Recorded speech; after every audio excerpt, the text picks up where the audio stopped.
To start things off, please welcome San Diego State University's president, Dr. Elliot Hirschman.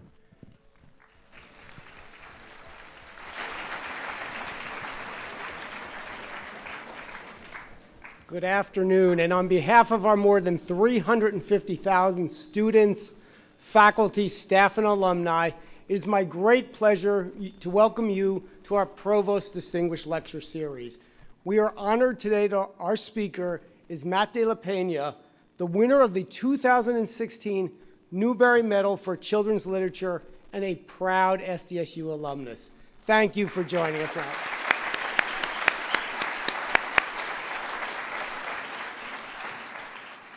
It's a special pleasure to see so many campus leaders here today, vice presidents, deans, department chairs, faculty and staff members. Thank you for what you do every day to lead forward intellectual discussions and the life of the mind on our campus. Let me ask all the students, and I know we have many students from the university and from local students, to join me in applauding all the university leaders, faculty, and staff who are here today.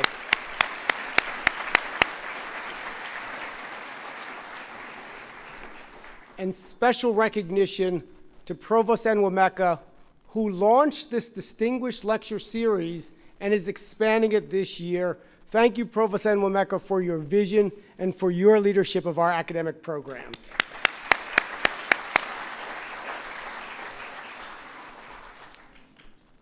Our goal is to make SDSU a destination where artists and scholars come to discuss the great issues of our day and create solutions to those issues and challenges. The Provost Distinguished Lecture Series is an important step towards that goal, and it's my great pleasure to introduce the creator of the series, our Provost, Dr. Chukwuka S. Enwemeka.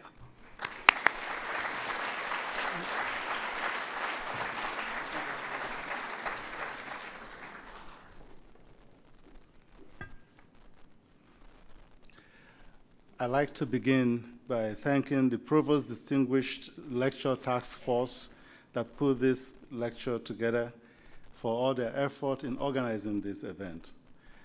I know I may miss out some of the names, but the ones that quickly come to mind are Grace Laurie from my office, Amy McCammon from my office, Associate Vice President Joanna Brooks, also from Academic Affairs, Dean Norma Bouchard, and a very happy and proud Dr. Mike Boxstrom, from whose department our distinguished speaker today comes from. Not the least, but actually one of the most important persons that played a role in this event is Melissa Hens. Please give a round of applause to all of them, in particular Melissa.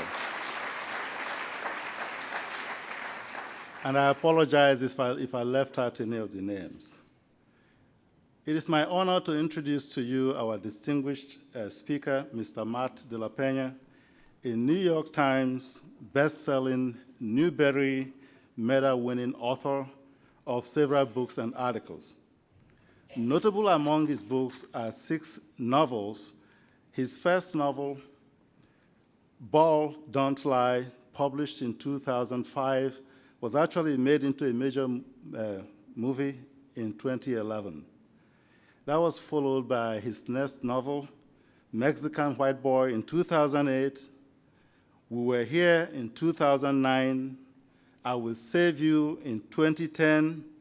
The Living in 2013. The Haunted in 2015. He's also author of 2 critically acclaimed picture books, A Nation's Hope, the story of boxing legend Joe Louis, which was illustrated by Kader Nelson, published in 2011, and now the Newbery Medal-winning picture book, Last Stop on Market Street, which was illustrated by Christian Robinson. A book was published in 2015. To tell you the significance of this book, just this last Sunday, the New York Times featured it in their book review and identified it as, quote, an emotional, thought-provoking picture book for young adults, unquote. And just yesterday, Chelsea Clinton tweeted, "We love last stop on Market Street." Matt is indeed a writer.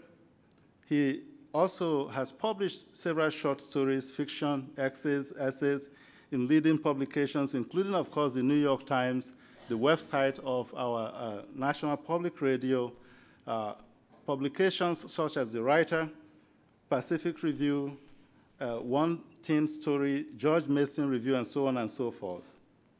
A common theme in these books is that he draws from his own personal experience and culture and masterfully weaves all of these into something that excites and inspires young adults. He is an alumnus of SDSU, as has been previously mentioned. His Master of Fine Arts degree comes from the Department of English and Comparative Literature. We should give a round of applause for that.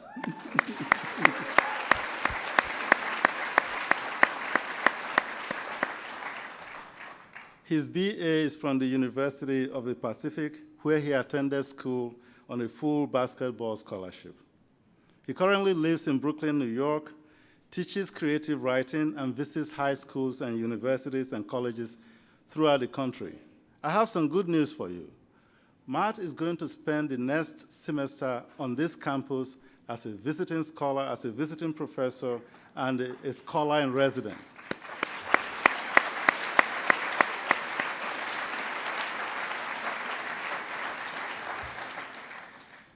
I'll stop there and say, please join me in giving a very big SDSU welcome to Matt de la Peña.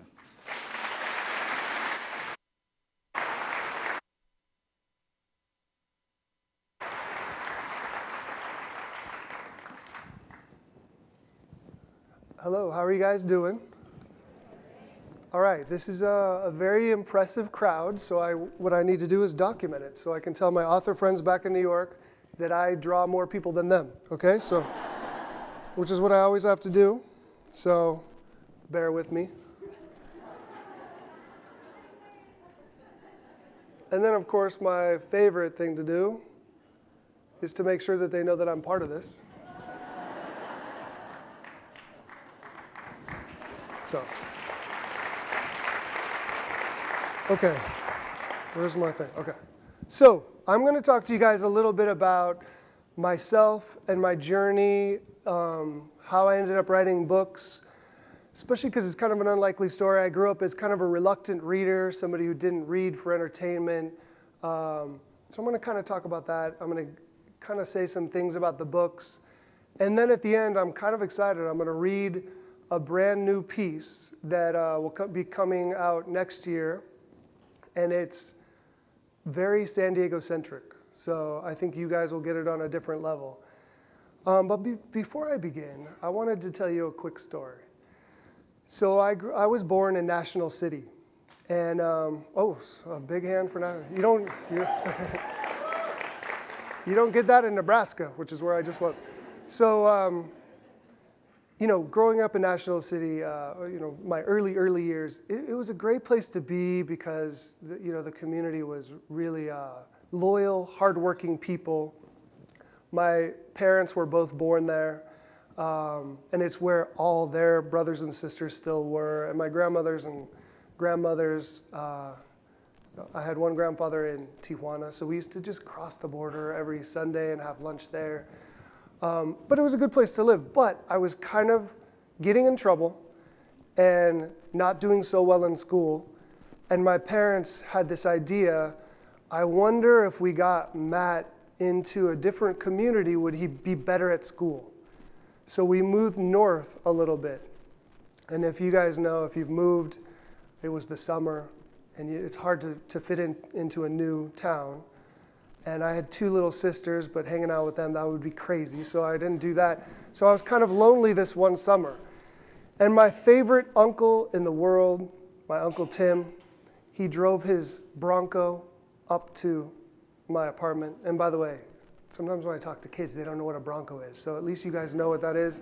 Even when I say, I'm like, OJ, and they're like, what? We still don't know. But so my uncle drove his Bronco up to our apartment, and he came up the stairs and he said to my mom, Ronnie, I'm taking Matt to the beach. Today's his day. He doesn't know anybody. And my mom was always a little worried about this uncle. He was kind of in trouble with the law here and there. He had a neck tattoo way before anybody had neck tattoos. The reason I kind of looked up to this guy, one of the reasons is he had a new girlfriend every holiday, and I was like, wow, that's an option. So I really like this guy. But so he said, Matt, I'm going to take you to the beach. So I hopped in the Bronco with my uncle. We drove to Del Mar Beach. Do you guys know Del Mar? So the manicured, nice beach. And we parked, and we got out, and my uncle said, Matt, we could sit anywhere you want. And so, I was a young guy, and I thought, well, maybe we should sit by the lifeguard tower. That seems like a good idea.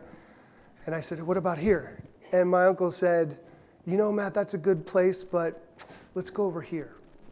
We ended up, there was barely anybody on the beach, and we sat right next to 3 girls in bikinis. It was very awkward, and there was all this open beach, and they kept looking at us like, what's wrong with these guys? But I slowly but surely realized my uncle was using me as a prop to get their attention, which, you got to respect it. So we were throwing the football around for a while, and then he got bored, and he said, hey, Matt, let's swim out to the buoy out there. And I was like, okay. So we started swimming, and my uncle was a little ahead of me. I was dog pedaling after him. And after 5 minutes, I was like, I don't think I'm going to make this. I don't know how to swim. So I said to my uncle, hey, Uncle Tim, I don't think I can make it. And he treaded water and looked at me, and he goes, come on, Matt, don't be a baby. So I didn't want to be a baby in front of my favorite uncle. So I kept going. Well, maybe about 10 minutes later, he stopped, and he turned around, and he said, shit, Matt, I don't think I can make it either. And I was like, oh my God, what is going to happen? We're going to die. And so I was like, what do we do? And I was trying to stay above water, holding onto his shoulder. And he was swatting my hand away because he just cared about himself. And he said, we got to call for help. So he started waving for the lifeguard, who was a female, and that's important to the story. And you could tell all the people on the beach, they were watching us going, oh my gosh, those guys are in distress.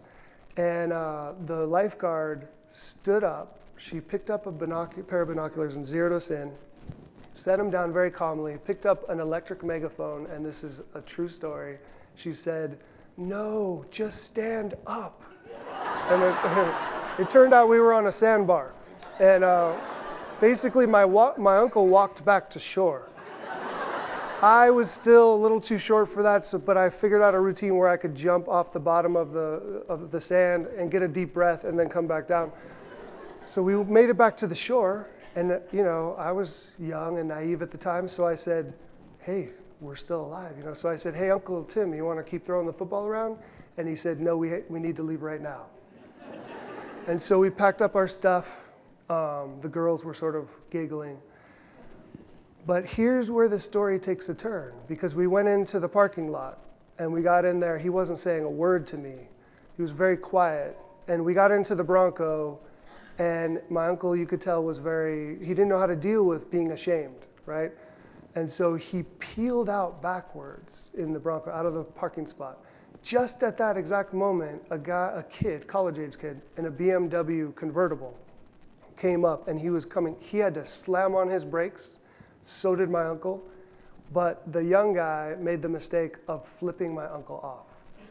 And my uncle, who worked construction his whole life, just so happened to have his tools in the Bronco. And this is a true story. He pulled out his sledgehammer, and he didn't touch the guy, but he bashed every window on his car.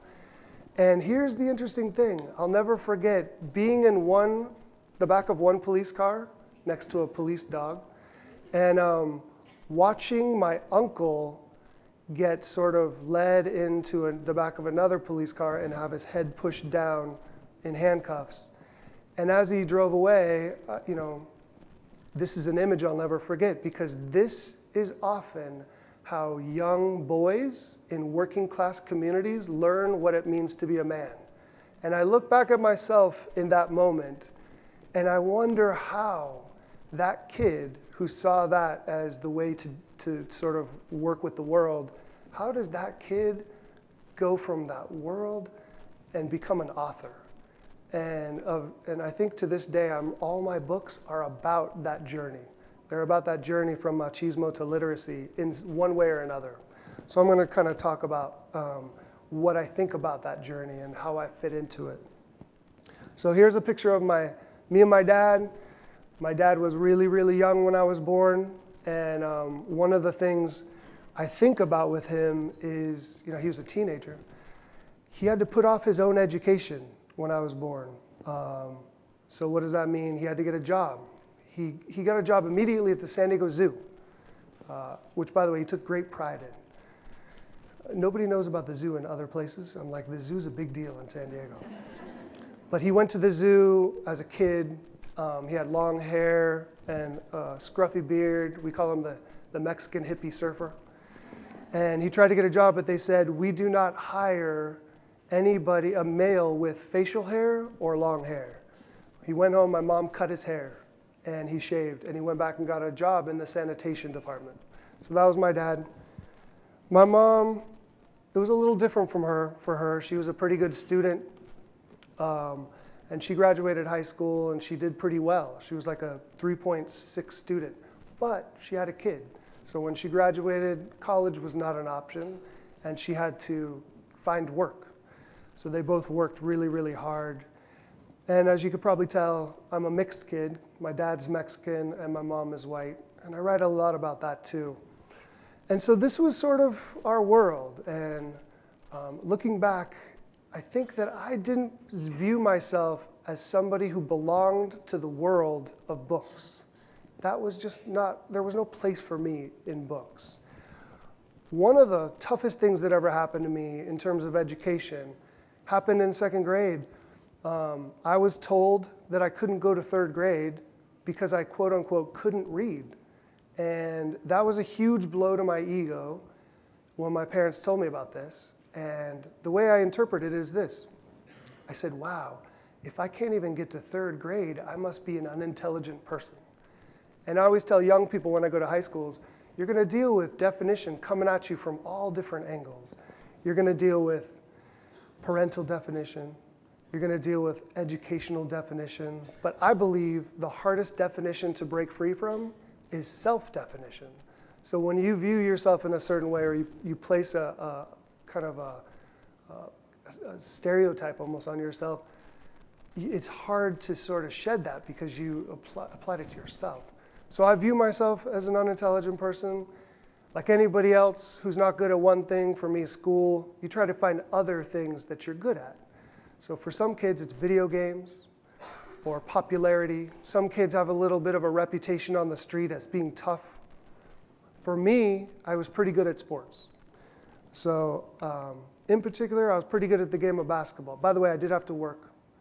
In my family, you worked, and I worked at Domino's Pizza for a few years, and if anybody called and they were mean on the phone, I would just put jalapenos under their pepperonis. So that was my strategy. And so sports became my haven. I was a pretty good basketball player in junior high, and I thought, well, maybe when I get to high school, I could play on the high school team. But then I also thought, when I graduate, I'll just get a job and have a family like everybody else in my family ever had. Nobody had ever been to college. Which, by the way, I want to say that that's a perfectly valid and beautiful life. But one of the things we have to do as young people is we have to figure out the different possibilities that might be different from what you've seen in your family. So I started to try to do this, I guess. I went to a school that was much better than where I was born. It was in North County. It was a really good school. And for the first time ever, I was meeting people who had parents who had been to college. And there was a lot of talk about college. And I remember one of my friends, I knew his mom had been to college, and we were watching a game in their apartment, and I followed his mom into the kitchen, and I said, Miss, could you explain to me what college is? And this sounds ignorant now to a lot of kids, but this was my reality. And she said, Matt, college is this incredible opportunity. If you go to college, you could study anything you want. And you could meet people from all over the country and all over the world. And it was starting to sound good. But then she delivered the most powerful testimony she could to a ninth grader. She looked at me and she goes, and Matt, if you go to college, you could meet all these new girls. And I was like, Miss, I'm going to college. So I decided that day I wanted to go to college. But when I left my friend's house and I was walking home with this new idea that was kind of puffing me up, you know what? Reality set in, because I thought, well, wait a second, how am I going to get to college? First of all, I knew my parents couldn't afford it. We could barely survive. We could barely pay the rent. So that wasn't going to happen. They couldn't pay for my school. I knew I would never get good enough grades to get an academic scholarship. All through high school, I was a decent student, a 3.0 student, which is fine, but I wasn't going to get free money for my grades. And so at that point, I gave up. And I actually remember saying distinctly, maybe this is why people like me don't go to college. And I gave up on the idea. But I'm a very stubborn person. And I'm very interested in fighting inequality, especially when it comes to myself. And so I said, I've got to figure out a way to do this. And I was pretty good at basketball at the time. And I had this epiphany. I said, I wonder if I could get good enough at the game that I could get an athletic scholarship. And so it changed everything for me. I worked really hard on the game of basketball. And I was lucky. I got a basketball scholarship. And I was going to be the first in our family to go to college. So my parents invited like family members to our house to celebrate. You know, one of us was going to go to college. And in the middle of the celebration, I think my grandma brought her famous tortillas, which were amazing. My aunts brought other food. My uncles brought tequila. And so we were celebrating. And in the middle of the celebration, my dad came up to me and he said, hey, Matt, follow me. I want to talk to you. In a normal family, this is perfectly acceptable behavior. But my dad was a very quiet Mexican father who never said a word to us. He would do the same thing every day. He'd go to work, he'd come home, he'd kick his dirty boots up on the coffee table, he'd work a toothpick in his teeth, he'd drink a Mexican beer because he was very loyal to Mexican products, and he'd watch his favorite show in the world. Do you guys know that show, Cops? My dad loved Cops, and anytime people got arrested, he would just start cracking up. I don't know why I thought it was so funny, but that was my dad. But he never had conversations with us. And in the middle of this party, he pulled me aside, and here was what he said. He turned around and he said, hey, Matt, me and your mom, we were talking last night, and we never thought you were going to go to college. We're completely shocked. And I was like, thank you for the support, Dad. But then he said, but we wanted you to know we think you're a success. And then he took off, and we didn't speak for several more years. But I remember thinking, wow, I can't believe my dad thinks I'm a success just for getting into college. Because I was going to a high school where a lot of people were going to college, and their parents weren't saying they were a success. And what I now realize is that my dad gave me an incredible gift that day. But not only my dad, where I come from is a gift. And this is what I mean. The bar was set low for me. So I did one thing. I got into college, and I had impressed my family. And what that did is it gave me the freedom when I got to college that I could try to do anything I wanted. Not based on who I would impress, but based on what I liked to do. So that's a huge freedom. Now I live in New York City. I'm friends with all these authors, and they grew up so different from me. They grew up with this pressure that I don't even know anything about. Not only did they have to go to college, they had to go to the best college. They had to go to an Ivy League school. But not only that, they had to major in something that was going to lead directly to money or prestige, medicine, finance, something like that. Not only that, they had to leave school, end up getting a great job, buy a big house in a good neighborhood, and purchase a boat. And I had no boat pressure, and that's amazing. So when I first got to college, I was a basketball player, and I thought maybe I could be a pro basketball player. But the truth is, I wasn't good enough. I knew it immediately.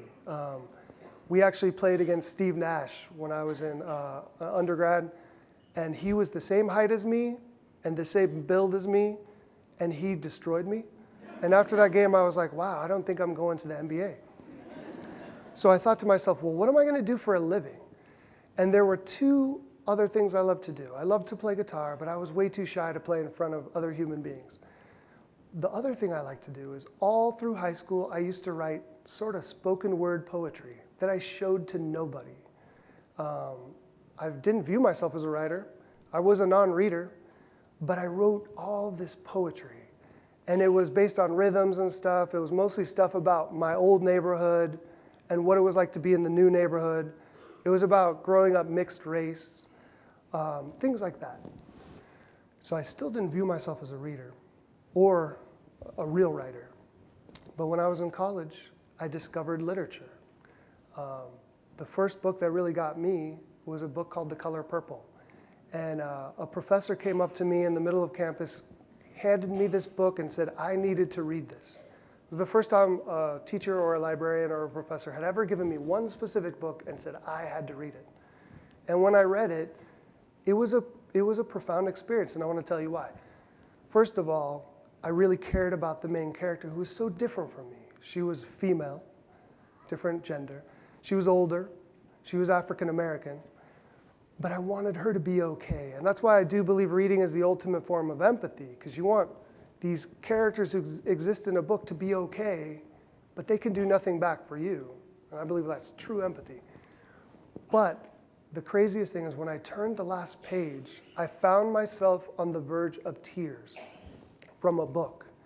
And the way I grew up in my family with my dad, this machismo mentality, if you cry, that's like a misdemeanor. So, you're not allowed to show emotion as a guy. But what happens is you get good at that, and you get tough, and you create this little front. But the problem with that is it leaves this little gap, this little hole in your chest where emotion should be. But when I read this book, it filled that space with feeling and emotion. And I was shocked that I was on the verge of tears. I will tell the guys out there that I actually didn't cry that day. I toughed it out. You may not be aware of this. It's not an official cry unless a tear exits the eye. And what I did is I felt it coming on, and I looked up, and it soaked back in. But that's why I became a reader, is because I wanted to feel emotion. So the way I describe it is reading became my secret place to feel. And I became a huge reader.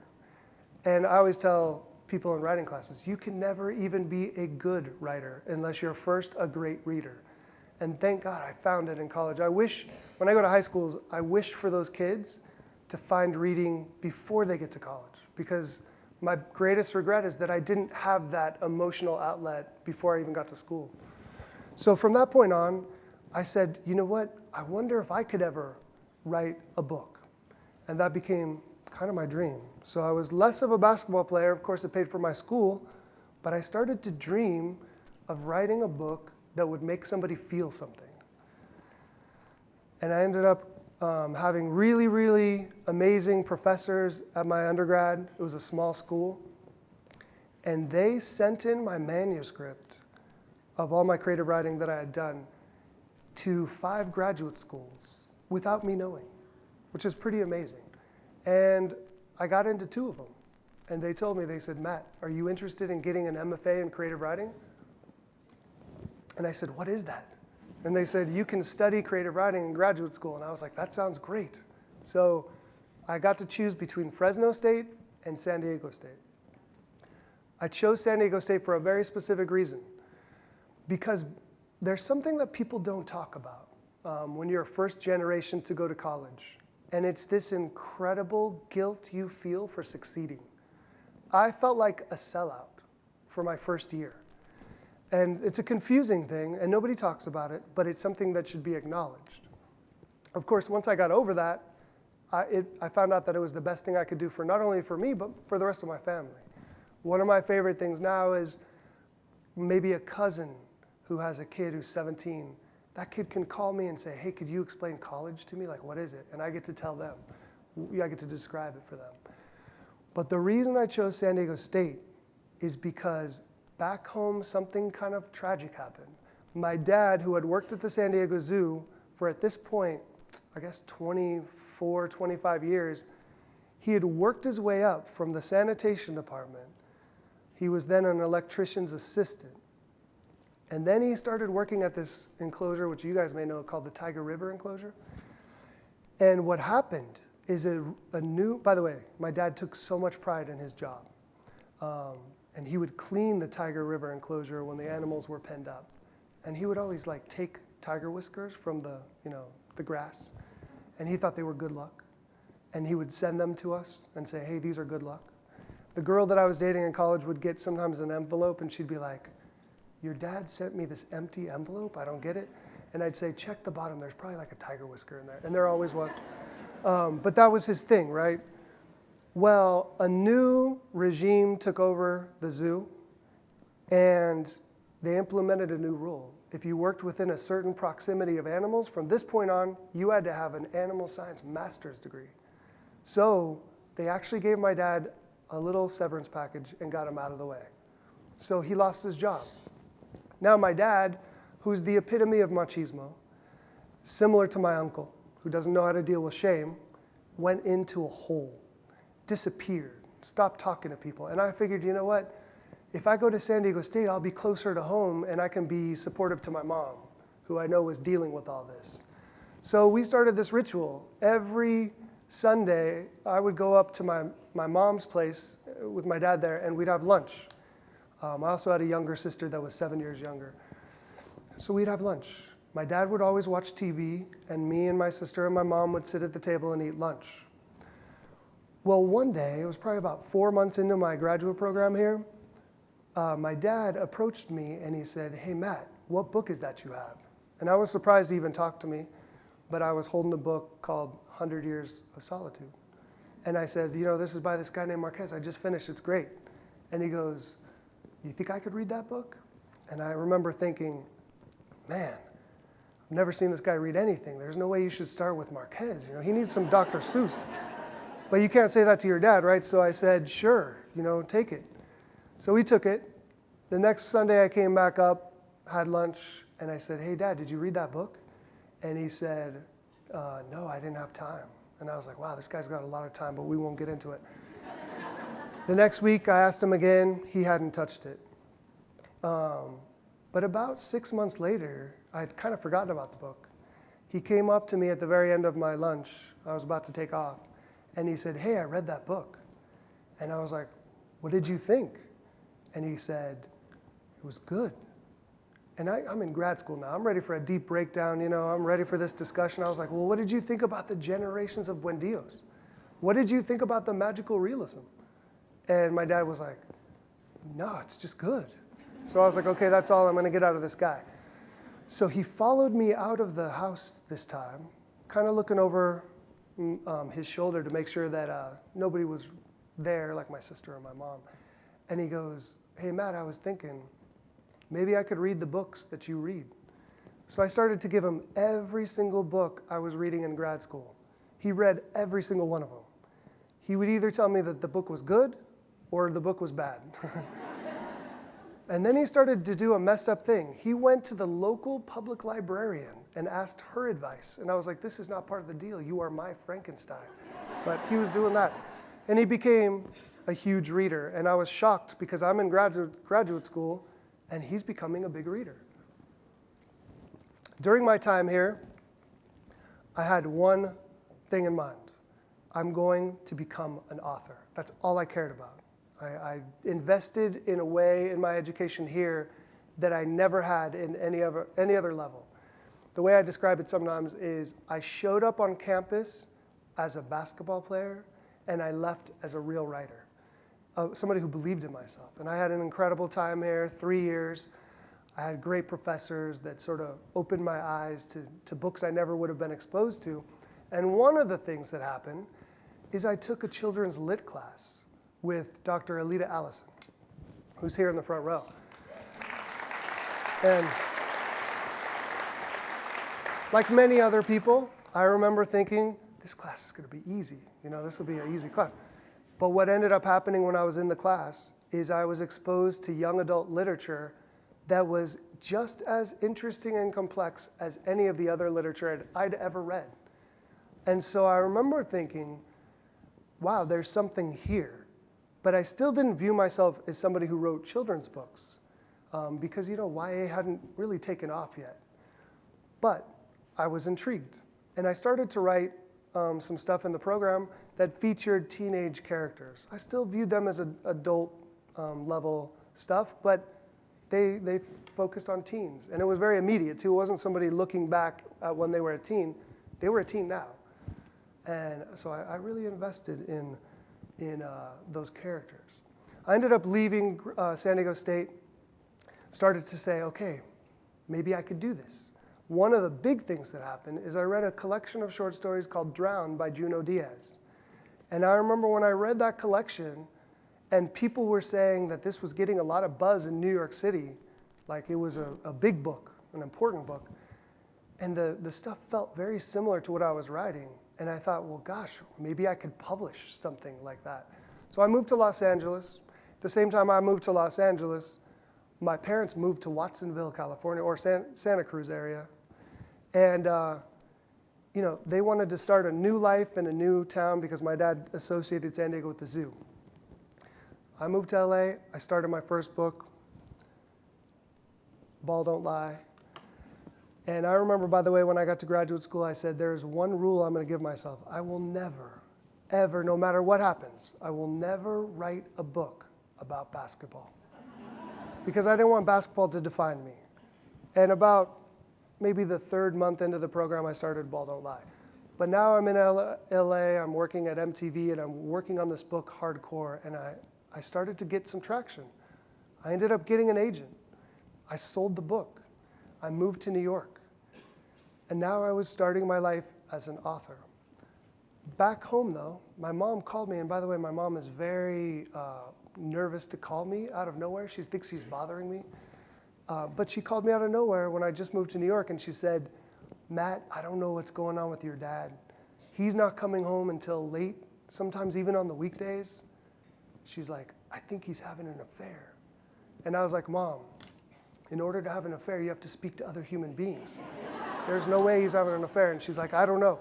Well, what we found out is he had secretly enrolled in the local community college. And so he finished up a couple high school credits, some remedial stuff. He didn't tell us because he didn't want us to know if he failed, because he still had that mentality, not knowing how to deal with shame.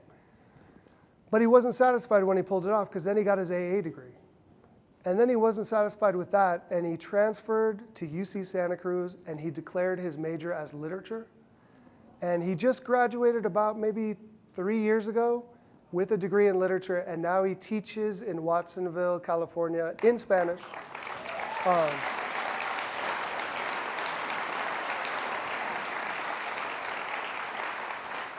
And the last time I was there, I show up, I rented a car from SFO, drove to their apartment, knocked on the door. My mom came in to get me. I dropped off my bag, and I was like, hey, where's Dad? She goes, oh, he's in the living room. Go over there. And my dad was like, Matt, come here, come here. He was sitting in a rocking chair with his legs crossed, reading Portrait of an Artist as a Young Man by James Joyce. And he goes, Matt, come here, come here. I stood next to him. He didn't even say hello.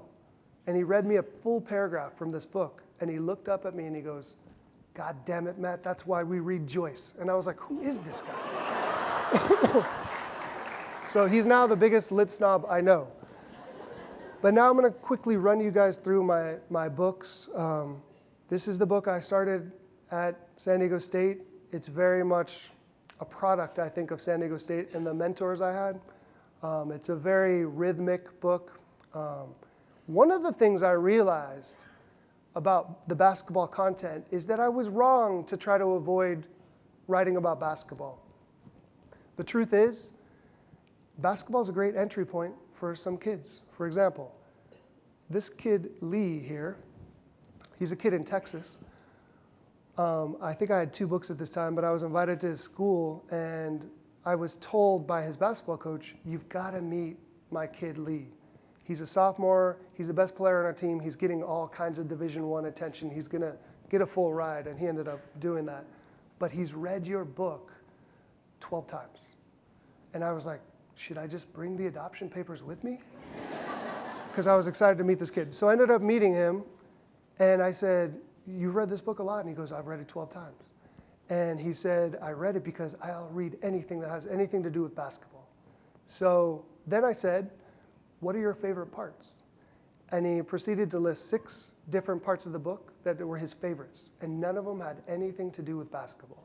So what I realized is sometimes a kid like Lee or a kid like Matt needs an invitation to enter a book when you're a reluctant reader, and his invitation was basketball, but once he got there, he found sort of the human condition, which is what every novel attempts to explore. My second book is very, very personal. It takes place in National City. It's called Mexican White Boy, and it's about growing up mixed race. And I actually started this book here too. I was writing a lot of short stories about being mixed, and they took place in National City. And this book was kind of like me figuring out how to make it a novel as opposed to an episodic sort of collection of stories. And then I'm just going to briefly show you the covers of the other books. We Were Here, I Will Save You, which takes place in Cardiff by the Sea. Yeah, this is not my book, but I got to tell you a funny story. So my first 4 books, they're very sort of quiet, literary, urban novels. And I loved these books. They're my heart. But I noticed something interesting. When I'd go to the city school, the underfunded school, my books would be all over the place, my first 4 books. But then when I would go to some of the suburban private schools or more, homogeneously white schools, there'd only be like 1 or 2 copies. And I was like, what's going on with that? It confused me. And as an egocentric author, you're like, I want my books to be everywhere. But then it was put into words by a librarian at a national conference. I did a panel with some people, and then as I was leaving, she kind of hustled up to catch up to me, and she goes, Matt, I wanted to tell you, I really like your books. She goes, we don't really have those kind of kids at our school, so we don't have too many copies, but I wanted you to know that I really like your work. And I was like, oh no, I totally understand, miss. But out of curiosity, how many wizards do you have at your school? And she was like, what? And I was like, never mind. So, the point is, my books possibly weren't there because she didn't think that those protagonists would speak to the private school kids. So the subversive part of me said, what if I try to write a different kind of book, a little bit more commercial, a book that still features the same kind of kids I always write about, working class, sort of mixed kids. But what if I put them in a story that isn't overtly, at least, about race or class? So I wrote The Living, and the follow-up, The Hunted. And it worked. These books are sort of in the private schools now for the first time, and it's really, really cool to see. And when I watch a kid in a private school reading these books, I go, I feel like you're reading what you need to be reading. Because I was a judge on the National Book Award one year, and there was one book that I really wanted to win. It ended up winning. It's called Inside Out and Back Again, about a Vietnamese girl who leaves wartime Vietnam and ends up in Alabama. And my thinking was, how powerful would it be to have this book on the shelf for a girl who comes as a foreign exchange student or from, a more Asian community and ends up in Alabama and she's the only Asian kid? That's important, to see yourself in a book. But then I said, you know what, that's a little short-sighted. Maybe it's even more important for all those kids, the rest of the class, to read that book before this girl even shows up. And then when she's there, they'll have empathy for where she is and what she's, her reality. So I do the same thing with my picture books. My first book, it's about Joe Louis. It's about a time in our history when he fought Max Schmeling. But with Last Stop on Market Street, I wanted to try the same thing. What if I wrote a book featuring a diverse character in a book and a storyline that has nothing to do, at least overtly, with race or class? So here's Last Stop on Market Street.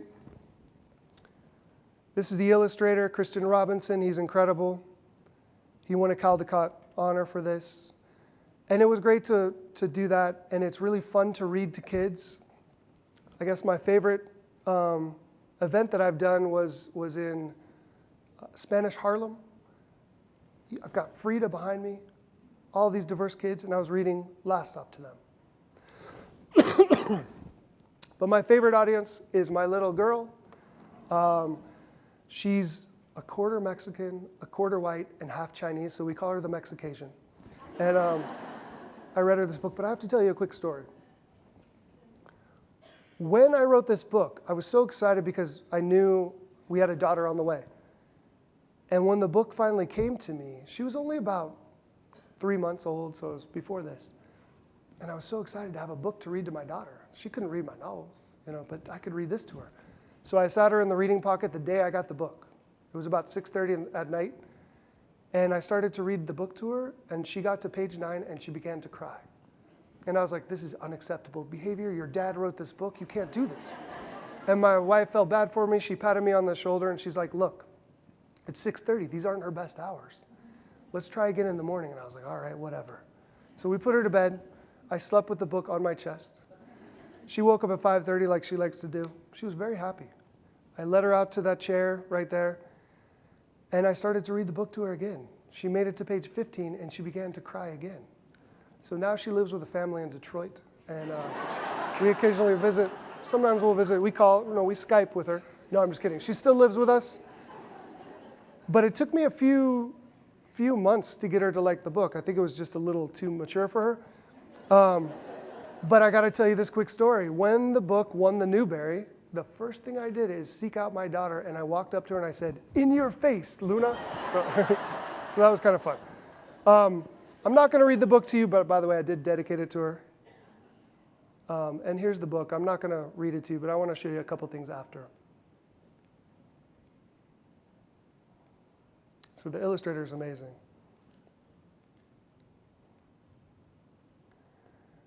So one of the coolest things is putting a book into the hand of a kid who thinks it's his book. This is my story. And I think that's incredibly empowering. Here's a kid named Seth I just wanted to tell you about. He's mixed, and his school was raising funds to bring me to their middle school. And, they came up a little short. So Seth got the idea of, hey, you know what, I'm going to sell wallets, because he thought it was really important for me to come, and the teachers didn't really understand why. But he made these wallets that were purely made out of duct tape, and apparently they were really unattractive, and nobody bought them. And he felt really bad, and he was like, what am I going to do? So he went into his bank account with the help of his parents. They agreed to this, and he pulled out $200, all the money he had. And he put it toward me going to his school. And the principal said, why did you do this, Seth? And Seth said, because I'm mixed too. And I thought that if the kids at the school saw that, the characters in the books were mixed, they'd like me better.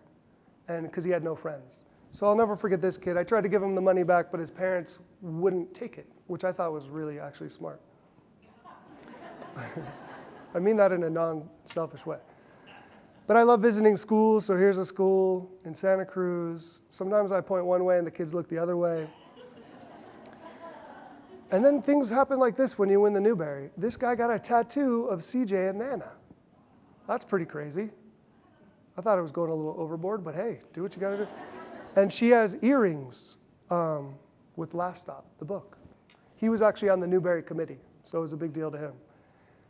But last but not least, I just wanted to end with a picture of my grandfather and my grandmother in Tijuana. And my biggest sort of proud accomplishment is that I've continued their journey into America. I'm picking up where they left off. They came here first. My dad was the first to be born here. And now I've just picked up where they left off. And I think everything I do is still about them and for my family that's from San Diego. Thank you guys so much. Appreciate it.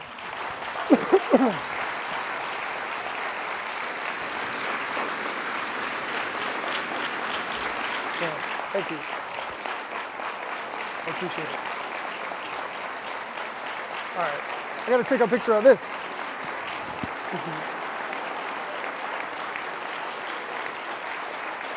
Thank you.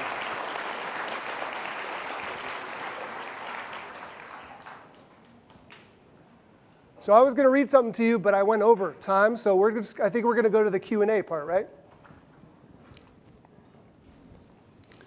I'll just get out of the way, right? I was all prepared to listen to the new work, but I got to say, I'm going to take your cue, Matt, and I just keep leaning back to make sure that the water doesn't fall out. Good afternoon. I'm Mike Borkstrom, Chair of the Department of English and Comparative Literature here at San Diego State. I am so delighted that so many of you were able to attend this extraordinary talk by one of our distinguished alumni and visitors. And I'm equally delighted to effect a reunion of sorts between Matt and one of our distinguished faculty members, Professor Alita Allison.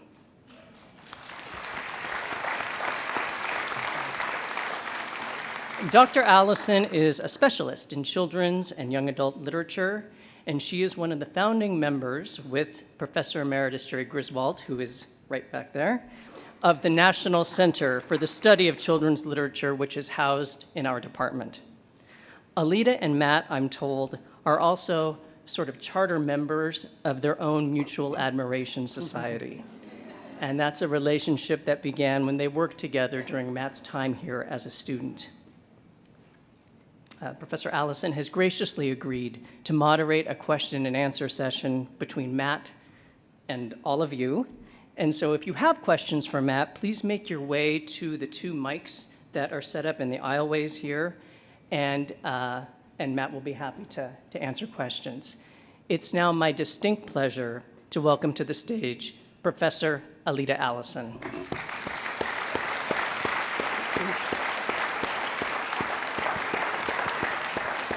Thank you. Hey, everybody. I'll tell you what I admired most about Matt when he was in my class. He asked me if I'd read 5 pages of a novel he was working on. And I usually don't do that, because what are you going to say to a student if it isn't good, you know? What are you going to say? So I took it home, and I think it took me a few days to read it. And I read those 5 pages about Sticky, the character. And then when I gave it back to Matt, I think what I said was something like, I want to know what happens next. So this guy really can evoke the most wonderful emotions, and he's just a fabulous guy, as you now see. Okay. Now, I'm going to take advantage of the platform here to just ask him one question myself, and then I'm sure there'll be plenty of questions from all of you. Here's my question. Is it true that you can now find a good Mexican restaurant in Brooklyn? It is not true. It's Tex-Mex. Ah, gotcha. Tex-Mex. I completely understand. Okay, well, they're still good delis. Yeah, oh, great. Tell us. Okay, all right. Okay, who's got questions? No, I'll stand over here. Hi.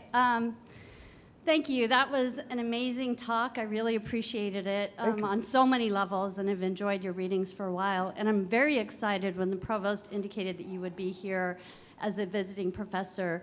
I'm in the Graduate School of Public Health, more generally the College of Health and Human Services, and a lot of what you talk about in terms of identity, both ethnic identity and also gender, is really influencing particularly the obesity rates among Latino boys. And I'm just curious, have you ever thought about integrating any of the health issues, or do you see a way to use some of your literature to help us address this issue in the community? I think that's definitely a possibility. I've never done it, and I've never considered doing it, but you could see how it would go there. I will tell you, my uncle, my favorite uncle that I talked about, he did pass away from diabetes, so it kind of hits home, but I haven't done it yet. The one thing I will say, though, is I never go into a book with an agenda, like something I want to sort of show the world. My goal is to tell a good story and to make it musical. But hopefully within that structure, there's something that other people can sort of use to make a point or to explore a topic. But as a writer, my goal is never to sort of have an agenda. I have a point of view, but not an agenda. Thank you. Thank you. Hi. Hello. I just wanted to say that the line in your book that struck me most is when CJ says he asks why the city around him is so dirty, and Nana responds by saying that when things are dirty like that, you're a better witness to what's beautiful. I've lived in the city my entire life, and I have trouble convincing other people who have lived here their entire lives too, that there are places in the city that are truly beautiful and unique and just worth visiting when they tell me that there's nothing to do here, where they just want to stay inside all day. If you have ever known anyone like that, what do you say to them to convince them that even if something outwardly doesn't look inviting, especially when it's a place as diverse or interesting as a city, what do you say to them to convince them there is beauty there? Well, I think the biggest thing is you have a choice on how you see the world. And I got to say, I'm a very, very positive person. I don't know how this happened. but I'm a very, kind of like I see beauty. I see beauty in people that are very troubled. I think their life is beautiful. Just on a personal note, I had a sister, I think I get this from my dad, because I had a sister who really, really struggled with some issues in her sort of mid-20s. And my dad had this reaction, a single line, and he said, if she makes it to 30, she'll be a very interesting person. And that seems very crass and cold-hearted. But he's also seeing the possible beauty in the trouble she's going through. In terms of city landscape, the generic landscape is hard. It's harder to find the beauty in it for me.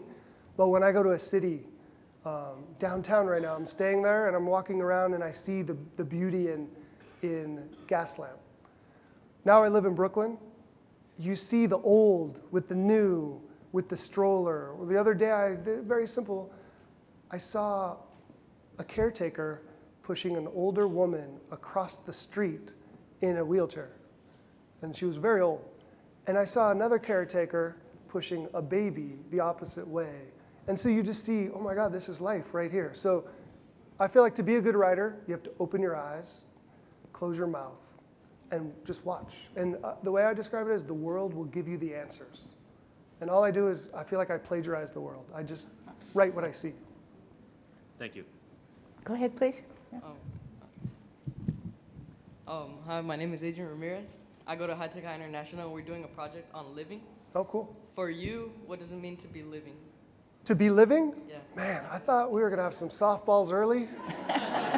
What does it mean to be living? I would have told you a different answer before I had a daughter. It would have been ambition. It would have been to try to win an award, to try to get my books all over the place. And then after I had a daughter, to be living is to watch her see the world. Like, that's my favorite thing. And what I realize is having a child is actually the ultimate creation, better than any piece of art you can make. And so I would say to be living for me is to watch my daughter. Thank you. Go ahead. So not saying you should rush out and have a kid, young man.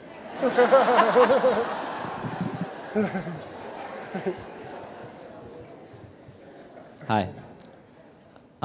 Growing up as a mixed race author with lighter skin, do you feel like you experienced any discrimination from your own family, not looking the part as a Mexican boy, So or from the writer community? This is an excellent question, and it's what I really explore in my book. So sometimes a librarian will email me and say, "You've got to come to our school." And then a couple times I've had this where a librarian will say, "You're going to be my Mexican author," because she has a Mexican student body. And I'll think to myself, oh man, it's so much more complicated than that. If you read my books, you'd realize that I'm writing about not feeling Mexican enough. And then she'll say, we're going to double whatever your honorarium is because we got this big grant. And I'll be like, I'm your Mexican author, man. But no, the truth is, if you look at my books, I'm really exploring what does it feel to not feel Mexican, or what is it like to not feel Mexican enough? Here's a complex thing. In my family, me and my sisters were the mixed kids. When a Mexican grandmother makes tortillas, sometimes, at least in my family, she'll pass out the tortillas based on family rank. Something that nobody talks about, but it's a subtle and unspoken ranking system that's real. Because my uncles were sort of in trouble all the time, and my dad conveniently was always working on holidays, I would get the first tortilla. And that seems like a great thing, like you're the insider, you're the chosen one, but it's actually the most complicated thing of my childhood. Like, I watched my uncles watch me get the first tortilla, and I felt so guilty about having it. So that's the discrimination I felt, more than them feeling I wasn't measuring up to them. It's more that I worried that they thought that I believed myself to be better than them. And that was another problem with going to college, is when I came back, I'm so worried that they think, like, I feel I'm elevated over them. So that's kind of a complicated thing. I'm actually doing this book now. I just finished. It's a very, very complicated thing I'm exploring. What is lost in education? You know, of course, at the end of the day, it's the best thing you could do. But we have to acknowledge that a few things are lost. So for example, my dad, he told me this story when he was young, when we were young, and he was working at the zoo. He started to give a couple behind the scenes tours to like sort of pseudo celebrities. One of them was Paul Simon. Okay, and he gave him a little tour behind the scenes, and he had his zoo uniform on, and it was quick, 5 minutes, but he said 2 things to me when he came home. First thing he said is, he goes, wow, Paul Simon's really short. And what he was saying is that I'm taller. He's famous, but I'm taller. But then the other thing he said is, we shook hands, and he had the softest hand I've ever felt. What was he saying? Even though he's famous, and he's a big deal, and people know him, I have work on my side. I work hard. I have calloused hands. So my dad, fast forward, you just heard the story. He ended up going to college. He now is teaching in a migrant community in Watsonville. And he said the other day, this guy straight off the fields came to pick up his son, and my dad was working with him late. And the dad, who doesn't speak English, came up to him and said, thank you for working with my son extra in Spanish, and shook his hand. And my dad said he thought, I wonder how soft my hand feels to him. So it's something interesting to at least explore, and that's what I'm kind of doing in my newest book. Thank you. Yeah. I'm going to introduce my colleague here, Dr. Naricio. I had Naricio too. Did you? Okay, you know him. Okay. Hey, Matt. If you insult Tex-Mex food again, Oh, no. Ground beef and a hay taco? tejanos en este cuarto, okay? I'm sorry I missed the first part of your presentation. I was across town. That was the best part, but no big deal. If you've already answered this, then just, ad-lib something. But is there a writing project that screwed up, a catastrophe? It's a great question. Something you want to go back to, or you're never going to go back to it? That's a great question. So I have this book. I believe it's the best thing I've ever written. It's called Slightly Out of Tune. It's a 500-page novel. But the problem is I got to page 500, and I was like, wow, there's just not a plot here. So I was reading a lot of Russian novels at the time, and I was like, I have this great idea. I'm going to have 12 main characters. And the problem is there was no plot. I love the writing. I love the heart of the book. But it wasn't good enough, so I didn't even send it to my agent. I put it away. But the interesting thing that happens is even that writing is not wasted writing. First of all, you're learning something new with a new book. But the best part, you go in and pilfer that book. So there was one character I loved. His name was Shy. And he was my favorite character in the book. I needed to find a home for him. So I pulled him out of that book, and he's the star of my book, The Living.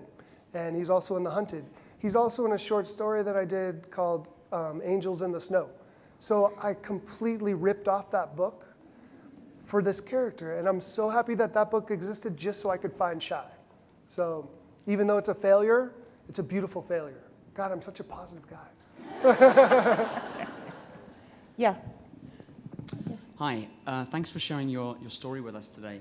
I teach 3rd grade at an elementary school in Chula Vista, and I was really struck by how you felt like you came so late in your life to the value of reading and writing, and even more touched, as I'm sure many others were, by your father's journey. Yeah.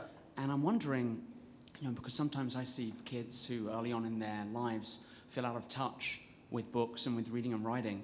And so I'm wondering, how do we help kids find the value in reading and writing as early as possible, find its joy? How can we help them? So there are 2 things that come to mind. The first one is letting kids write what they want to write as opposed to writing for an assignment. Like, I heard this one educator speak. She's at the Teachers College in Columbia, in New York City. But she said this one kid in her class when she was a young teacher wrote a little story. All these stories were going to be put on the walls at her school. And the kid wrote a story about him and his friend having a pee contest. They were like seeing who could pee the furthest. And she's like, oh my God, what do I do here? And she said, if I went up to that kid and said, this isn't appropriate for school, she would teach that kid not how to write for real, but how to write for school. And he'd lose his love. She said, look, I didn't put it on the wall next to the principal's office, but I at least acknowledged that it was valid too. So that's one thing, letting kids write what they want. And that's why I love going in and doing spoken word poetry, because it's all heart. And you don't have to have as much technique. The other thing I think about is, I call it pedagogical humility. This is a powerful thing to me. Sometimes the best moves you make with a student, you're never gonna get to see the payoff. So it's gonna bloom many years after they're out of your life. So for example, when I was in my junior year of high school, a teacher came up to me. We were doing the final. It was at the end of English, junior year, 2 hours, blue books, which dates me. And everybody got the final except me. And I remember thinking, what did I do? I can't even get the final, So I raised my hand and I said, hey, Miss Blizzard, I didn't get the test. And she said, I know, hold on a sec. She got 12 sheets of blank paper, put them on my desk, and whispered in my ear, I gave you an A on the test. All I want you to do is write whatever you want to write for the next 2 hours. I wasn't smart enough to know what she was doing. I just thought, wow, this teacher's weird. I don't get it. But then I was like, who cares? I got an A. So I started writing this story about the girl that I was dating at the time, who was a foreign exchange student from France. I didn't speak French. She didn't speak English. I'm pretty sure we were dating. We would just like have lunch and look at each other. And I said how this was the best relationship of my life. Now I'm gonna marry somebody from another country, all this stuff. And then I turned it in and she held me back till everybody left. And she goes, do you know why I did that? And I said, no. And she said, because you're a great writer and you don't know it. And I was so excited to see what you would do if you had 2 straight hours to write. I left the classroom, still wasn't ready for this. And I thought, yeah, that lady's definitely weird. And I moved on and didn't think about her for 3 years until I got to college. And I was thinking, what am I gonna do for a living? And I remember thinking, well, Miss Blizzard thinks I'm a good writer. So like some of the things that you don't think kids are listening to, they're hearing it. I'm gonna get my water. Go ahead, please. Hi, I'm currently majoring in aerospace engineering, and I had to take English 581W for an upper division writing course. And I'm actually really enjoying the class because, especially in engineering, mathematics is very systematical and you're kind of stuck in a routine more or less. So I'm getting this exposure to a little bit more creative thought and creative writing. And my question for you is that in college or your grad program, did you use your personal writing as a way to kind of break free from stress or kind of an outlet to help explore your own curiosities about the world? That's what I did all through high school and halfway through college. I didn't show my writing to anybody. It was pretty much just me working out my feelings. But the weird thing is people don't realize I'm a professional writer now, and every book I write, I'm really trying to figure out what I think about things, So I'm still doing the same thing I did when I would lay on the floor in my bedroom and write when I was 14. I still do the same thing. I just do it into a laptop now, and it's going to be a novel. But I think the best writing is this stuff that hits you in the core, All right, thank you. Thank you. Yeah, please. Hello, my name is Bridget, and I'm going to be a future teacher because I'm a liberal studies major here at SDSU. We've been learning a lot about how multicultural education needs to be more of a forefront in our curriculum.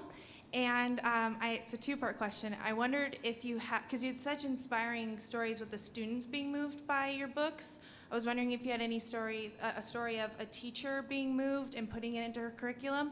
And if you don't, which is very upsetting, what advice would you give a future teacher to put your books into her or his curriculum to teach that to people to have more empathy towards new cultures and things like that? Okay, so one of the most incredible things that's ever happened to me is the teaching community in Sandy Hook. They adopted Last Stop on Market Street, and it's one of their things that they all teach every first and second grader. And one of the amazing things about it is they view it as a healing book, which I think is incredible. Especially the line that somebody quoted about, seeing beautiful, being a witness of beautiful when you're surrounded by dirt. So there's that, and that was incredible. I think great teachers and librarians are ahead of actually the publishing companies in terms of trying to get diverse literature into the hands of diverse students, but all students. It's the publishing company, which is a business.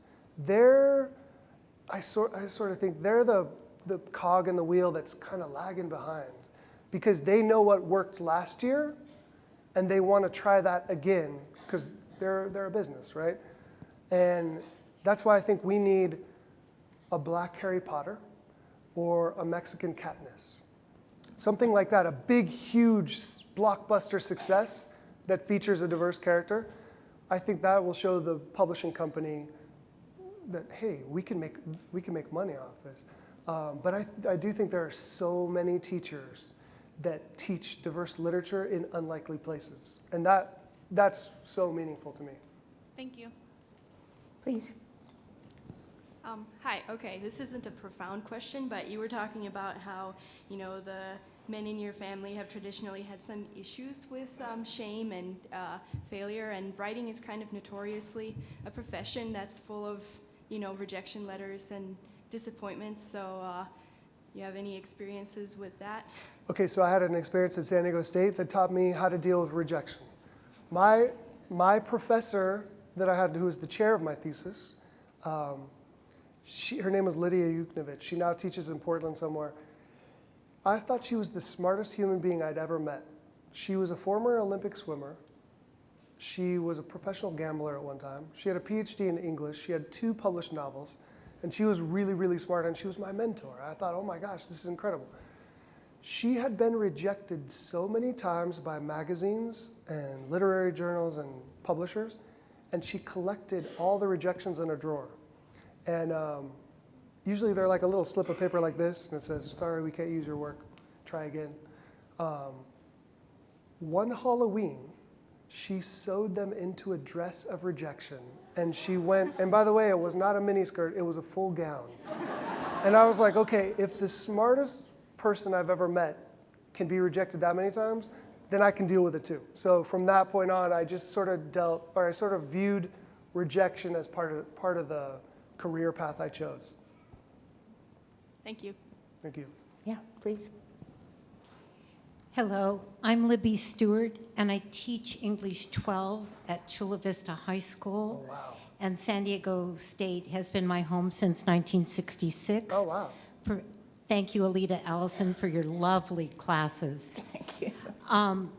Right now, with my seniors, 85 of them are Hispanic. We're under the Compact for Success here to go to the university.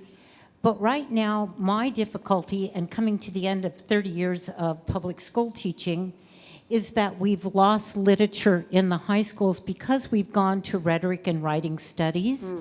So I am a graduate student now in rhetoric, although I've slipped over to the creative writing department. Did you have to take rhetoric when you were in college? And is there any advice that I can give my seniors who do not like to read and to show them the value of reading? Well, the biggest thing is I don't believe that there are people that really just don't like to read. I think those people they just haven't found the book that has the right invitation for them. So when I was in high school, House on Mango Street was the only book that I read. Like, that was my big book, But I was a very loyal reader. I read it 12 times. And sometimes somebody else would be like, hey, you should read this other book. And I'd say, why should I read that? This one's great. And I would just read it again. But that book was an invitation for me. I turned the first page and I was like, oh my God, this is my uncles and my cousins. So that was very powerful. So I believe that reluctant readers just haven't found the right book. In terms of the creative writing thing, I did teach composition at San Diego State. I taught it for maybe 3 semesters. And the big thing that I think students don't realize about composition is the more creative you are with writing and rhetoric and writing, the better the essay is. So there's a way to marry creative writing and sort of the essay. I mean, one of the things I have to do now as a published writer is I have to write essays sometimes. And what I've realized is the best essays I write are incredibly personal. And it's almost like I'm using the same muscle that I do in a novel in an essay. So I think it's possible within the parameters that you have to teach that you can still get to the heart. Thank you. Unfortunately, we only have about 2.5 minutes left, so I don't think we're going to get to all the questions, but is that Alyssa? Yeah. Hi, Alyssa. Hi. It's a student. Okay. Hi, it's an honor. I just wanted to ask why Market Street? Why did I use Market Street? Yes. The name Market Street? Well, the whole Market Street in general in your book, like why that street? Why wonder Market if Street? You have history at all. So there. here's what's interesting. I wanted this book to be generalized. Okay, one quick thing about the book. I go to a lot of high schools, right? And sometimes I'll go to an underprivileged school and I'll meet with a question that's shocking to me. I'll walk in there and a kid in this kind of dingy, real underprivileged school will look at me and say, "Hey, mister, why would you come here?" In other words, we don't deserve an author. We're not worthy. And so one of the things I wanted to explore in the book is I wanted this kid, I wanted him to be worked on his grandma in terms of seeing himself as beautiful. She's using his context as a way to get to that idea, but that's what the book is really about. The reason I wanted it to be super general, the street, and even the setting and what I'm describing, is because I wanted every kid to think that that was their book and their neighborhood and their grandmother. Even if it's a white kid or an Asian kid, I wanted him to think Nana was his or her grandmother. The funny thing about Market Street, the name, I was thinking of Los Angeles because I lived in LA. The illustrator lives in San Francisco, so it's more visually San Francisco. But I love when I go to like Newark, New Jersey, and a kid will come up to me, or not a kid, a parent will come up to me and say, "This is about Newark, right?" And I'll be like, "Yes, exactly." But I love that they can take ownership of it. Like, there are so many Market Streets. Yeah. And one time I actually did an event in a bookstore on Market Street. So that was pretty crazy. But that's why Market Street. Thank you. Okay. Unfortunately, we're out of time. I just want to say I wanted to ask Matt about the Infinity Ring series. Yeah. But I'll tell you, just get books 4 and books 8, because he wrote those, okay, and they're really good. And I think we just have to thank him again for answering questions. Thank you, guys.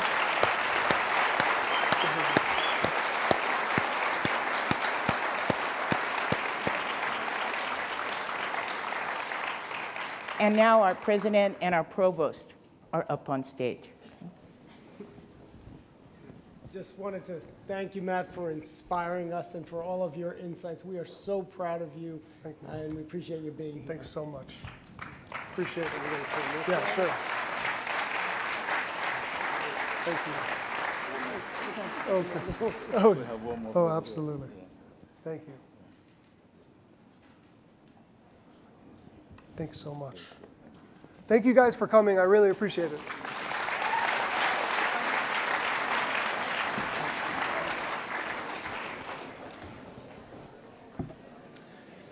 So please, once again, please join me in thanking our distinguished speaker for an outstanding lecture. I'd like to thank all of you for being here and for coming out in large numbers. I understand we had probably about 750 people in this room. In a few weeks, we will announce the speaker for the next Provost Distinguished Lecture, which will be held in spring of 2017. Please enjoy the reception at the back of the room. Matt will be outside this room signing the Newbery Medal Award-winning book, Last Stop on Market Street. So you get a lot of chance to ask questions or get your book signed. Thank you for coming.